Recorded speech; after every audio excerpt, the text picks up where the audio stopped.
पापा जी का रिटायर होने का समय ज्यों-ज्यों पास आ रहा था, वे जैसे अपने आप को दिलासा देने की कोशिश करने में लग गए। चलो भाई, हफ्ते में 1 दिन की छुट्टी का जिस बेसब्री से इंतज़ार रहता था, वैसी छुट्टी अगर दफ्तर से हमेशा के लिए मिल जाए, तो फिर इसमें निरुत्साह होने जैसी बात क्या है? एक तो दूसरे के आदेश पालन से छुट्टी और अध्ययन अध्यापन का बढ़िया अवसर, अपने सगे संबंधियों और इष्ट मित्र से मिलने का अवसर ही अवसर, मसलन अवकाश प्राप्त करके अपनी सभी इच्छाओं की पूर्ति करने का बढ़िया मौका मिल जाता है। फिर लोग रिटायरमेंट से घबराते क्यों हैं? पापा जी नियम कानून से रहने वाले व्यक्ति थे, जिसका पालन वे अपने अवकाश प्राप्ति के बाद भी करते रहे थे। वे रोज शाम को मम्मी जी के साथ बाजार तक घूमने के लिए जाते थे।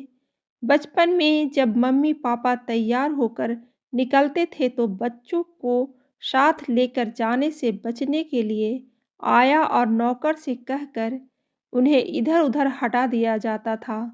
मगर एक दिन परिवार की छोटी बच्ची मम्मी जी से आकर लिपट गई कि हम बच्चे भी बाजार जाएंगे।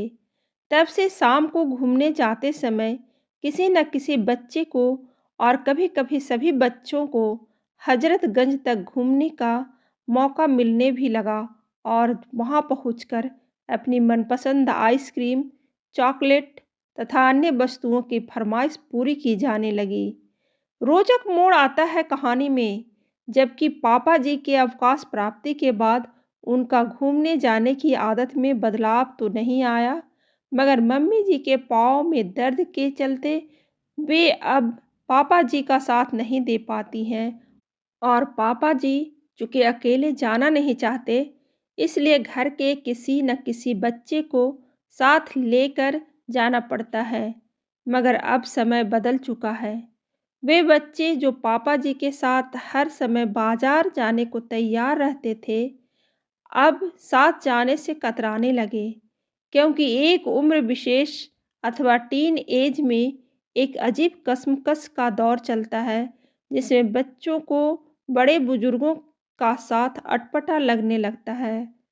फिर ऐसे में यदि पार्क, रेस्तरां और होटल में संगी साथी दिख जाते हैं, तो उनका करुणा और बेचारगी भरी मुस्कान को झेलना काफ़ी कठिन हो जाता है।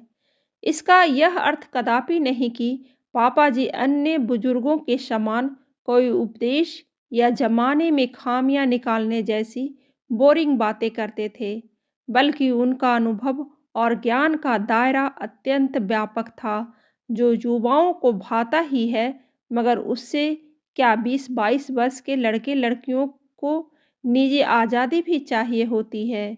मगर उस दिन रोज की तरह शाम होते होते पिताजी की आवाज़ आने लगी, गंज तक चलने के लिए कोई है? मगर हर कोई जैसे उनकी आवाज़ को अनसुना कर रहा था। वो छोटी बच्ची भी, जो कभी बचपन में मम्मी के साथ लिपट कर घूमने जाने की जिद करती थी, उससे कहने पर दीदी को उसने जवाब दिया, तुम भी क्या दीदी, बोर बुड्ढों के साथ कौन बोर हो। उस बड़ी हो चुकी बच्ची ने आवाज़ दबाकर ही बात कही थी, मगर वह धीमी आवाज़ पापा के कानों तक पहुंच चुकी थी। पापा कुछ देर के लिए चुपचाप बैठे ही रहे, नज़र फर्श पर जमा कर चेहरे पर एक विषाद भरी मुस्कान के साथ, मगर फिर उठे, हैंगर से कोट उतारा और मम्मी को आवाज़ देकर कहा, सुनो, कई बार पहाड़ से छड़ियाँ लाए हैं, तो कोई एक तो दो। एक छड़ी उठाकर मैंने कमरे में रख ली थी। पापा को उत्तर दिया, एक तो यही है, चाहिए? छड़ी कोने से उठाकर पापा के सामने कर दी। हाँ, यह तो बहुत अच्छी है। पापा ने छड़ी की मूठ पर हाथ फेरते हुए कहा और छड़ी टेकते हुए किसी की ओर बिना देखे घूमने के लिए चले गए। मानो हाथ की छड़ी को टेक कर उन्होंने समय को स्वीकार कर लिया। कहानी अच्छी लगे तो लाइक जरूर करें और ऐसी ही कहानी सुनने के लिए सब्सक्राइब बटन दबाइए।